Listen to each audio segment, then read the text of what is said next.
Good morning, everybody. I'm delighted to not only be here myself, but to see so many of you here. I believe this event has been a sellout, and I think that's testament to the importance of energy within Essex. So as you've heard, I'm the Deputy Leader of the County Council, and I lead on our communities, transformation and our economic growth work. All of those linked together very neatly, as I think we will see more of today. And today is important because it brings together businesses, innovators, educators, community partners and industry leaders, the people who will shape the future of energy in Essex. And can I just give a special welcome to our students? Some of them are here from various organisations and institutions from across the county. So welcome, and I hope you find today fruitful.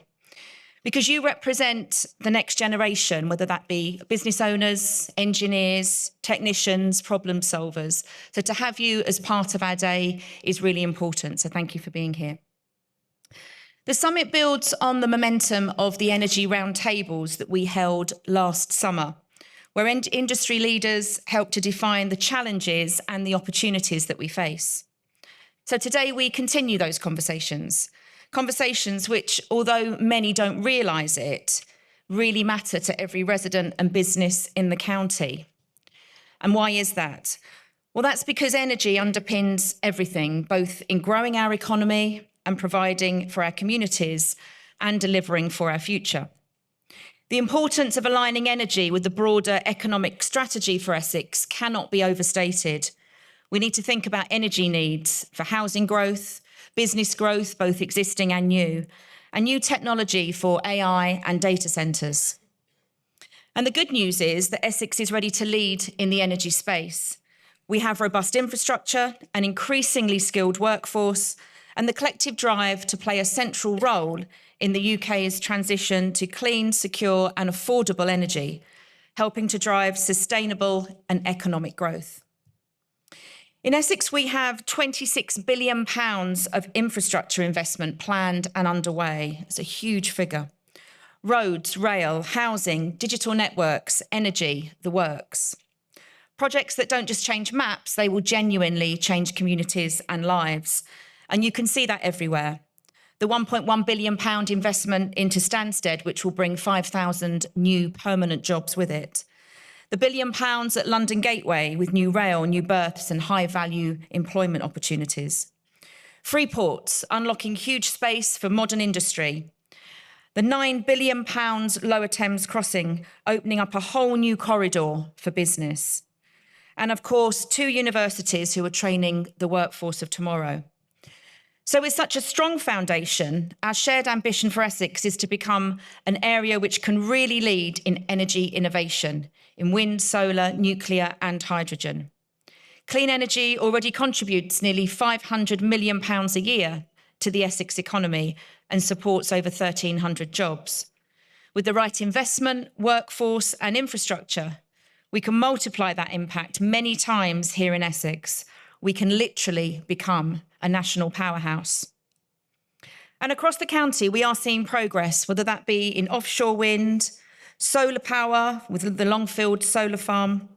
Energy storage is expanding, including the UK's largest battery at Thurrock.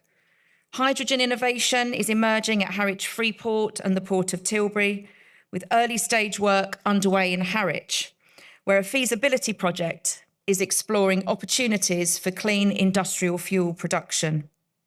At the Port of Tilbury, a hydrogen pilot scheme is progressing with the potential to scale beyond 100 megawatts over time. And of course, major grid upgrades, which whilst there may be disputes over the specific routes, there's clear recognition of the need for grid upgrade.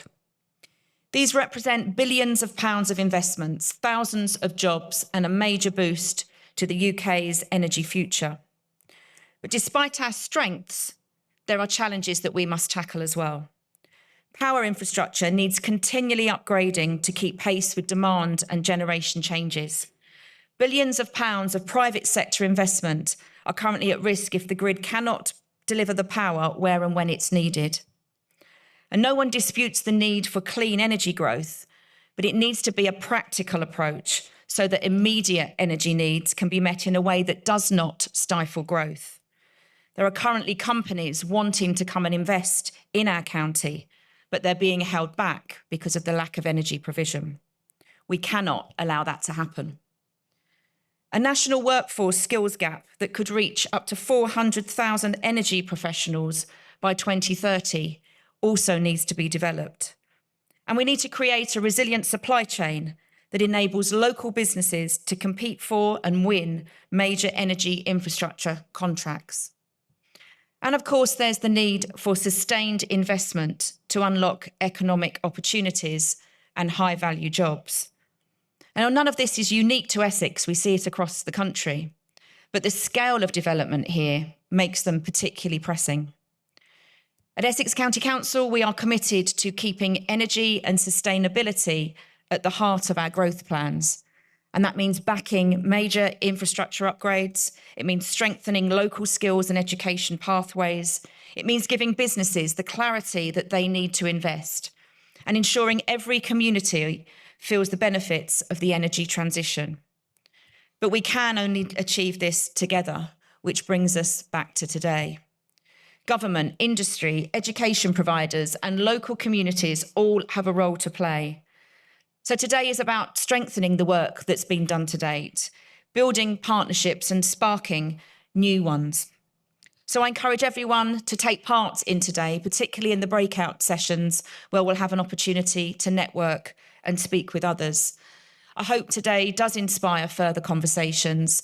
And as ever, this is the start, not the end, of this continual focus on the energy sector and the work that we want to do to support economic growth here in Essex. Thank you.